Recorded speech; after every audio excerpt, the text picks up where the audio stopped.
toutes et bonjour à tous. Alors, dans cette nouvelle vidéo, nous allons aborder un thème que j'affectionne particulièrement, c'est l'amour de Jésus. Alors, vous le savez, Jésus nous aime et Jésus nous sauve. Mais comment? Alors, je vous invite à lire avec moi dans vos propres exemplaires de la Bible 3 textes que j'aime beaucoup et qui me semblent bien décrire comment Jésus et Dieu nous aiment d'un amour inconditionnel. Alors, le premier texte, ce sera dans la lettre aux Romains, au chapitre 5 et au verset 8, que je vous invite à lire avec moi. Nous lisons « Mais voici comment Dieu nous a montré son amour. Christ est mort pour nous, alors que nous étions encore pécheurs. » C'est un beau texte, n'est-ce pas? Le deuxième, ça sera Jean, chapitre 3 et le verset 16. C'est un texte que beaucoup d'entre nous connaissent par cœur, j'en suis sûr.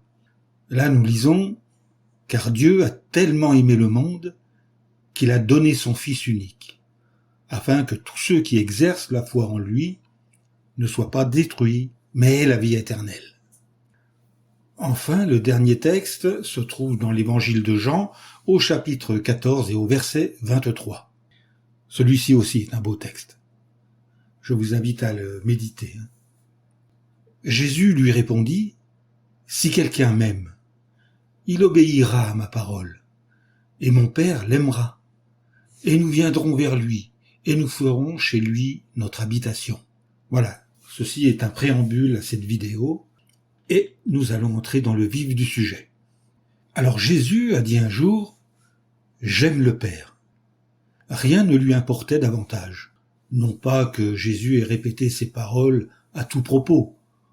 En fait, Jean chapitre 14 verset 31 est le seul verset où Jésus formule aussi explicitement son amour pour son Père. Mais Jésus vivait ces paroles. Son amour pour le Père transparaissait dans chacun de ses actes. Son courage, son obéissance, son endurance en étaient autant de manifestations. Cet amour motivait son ministère tout entier. En fait, aucun humain n'a jamais aimé Jéhovah autant que Jésus. Aucun ne l'a égalé dans l'obéissance à ce qu'il a lui-même désigné comme le plus grand des commandements divins, à savoir « Tu dois aimer Jéhovah ton Dieu de tout ton cœur, de toute ton âme, de toute ta pensée et de toute ta force. » Selon Marc chapitre 12 verset 30. Comment Jésus a-t-il conçu cet amour? Comment l'a-t-il gardé fort pendant sa vie sur terre?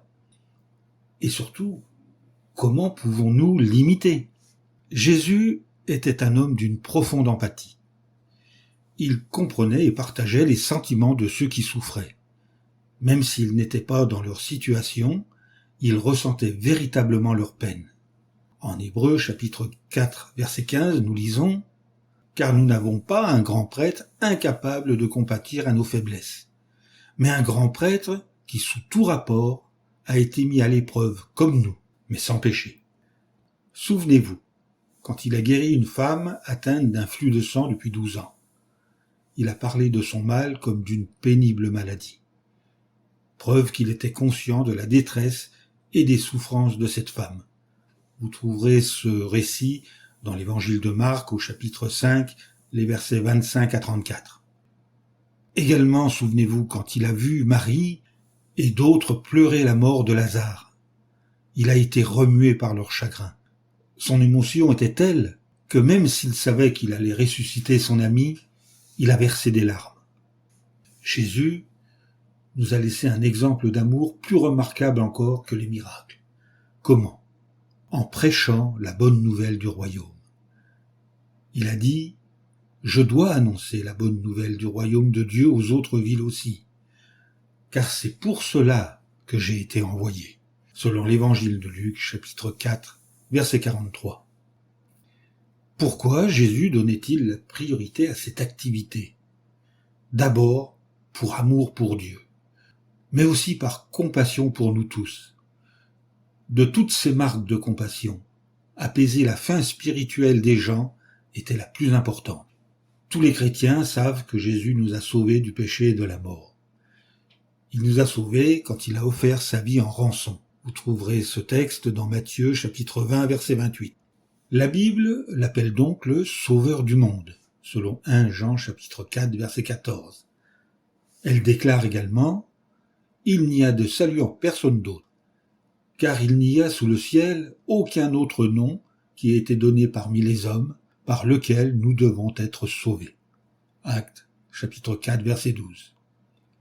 Jésus a goûté la mort pour tous ceux qui exercent la foi en lui. Selon Hébreux chapitre 2 verset 9, il est écrit « Mais nous voyons Jésus, qui a été rendu de peu inférieur aux anges, maintenant couronné de gloire et d'honneur, pour avoir souffert la mort, afin que par la faveur imméritée de Dieu, il goûte la mort pour tous. » Ensuite, Dieu l'a ressuscité, puis Jésus est retourné au ciel comme créature spirituelle. Depuis cette position, Jésus peut sauver totalement ceux qui s'avancent vers Dieu par son intermédiaire, parce qu'il est toujours vivant pour intercéder en notre faveur, selon Hébreux chapitre 7, verset 25. Mais pourquoi avons-nous besoin que Jésus intercède en notre faveur? Nous sommes tous pécheurs. Le péché dresse une barrière entre nous et Dieu, et il nous condamne à mort. Mais Jésus joue le rôle d'avocat pour tous ceux qui ont foi dans son sacrifice rédempteur. Il intercède en notre faveur, en demandant à Dieu d'écouter nos prières et de pardonner nos péchés sur la base de son sacrifice. Dieu accède à ces requêtes parce qu'elles sont en accord avec sa volonté.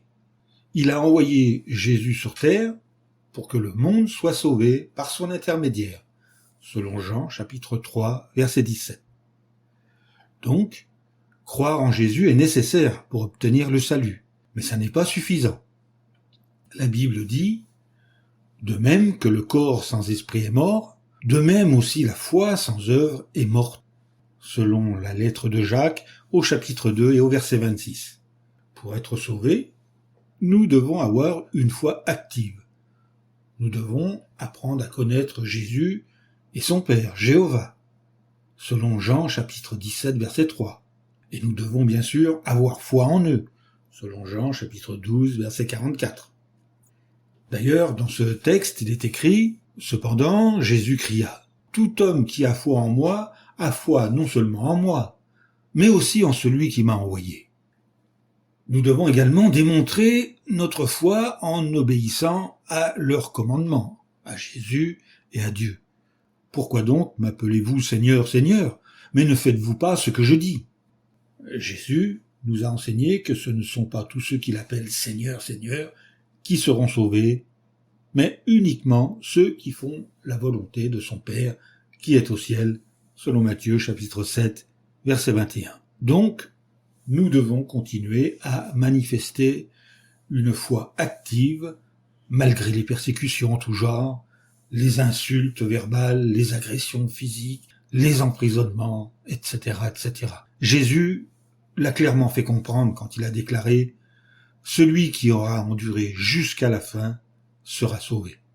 Matthieu, chapitre 24, verset 13. Voilà, j'arrête là cette allocution. C'est un thème que j'affectionne beaucoup et je pourrais continuer ainsi pendant des heures. Mais je pense que là, nous avons déjà pas mal de matière à méditer. Je vous invite donc à continuer à creuser la parole de Dieu, à la méditer, toujours sans préjugés, et à continuer à progresser dans la connaissance du vrai Dieu et de son Fils unique engendré, Jésus-Christ. À bientôt pour une nouvelle vidéo.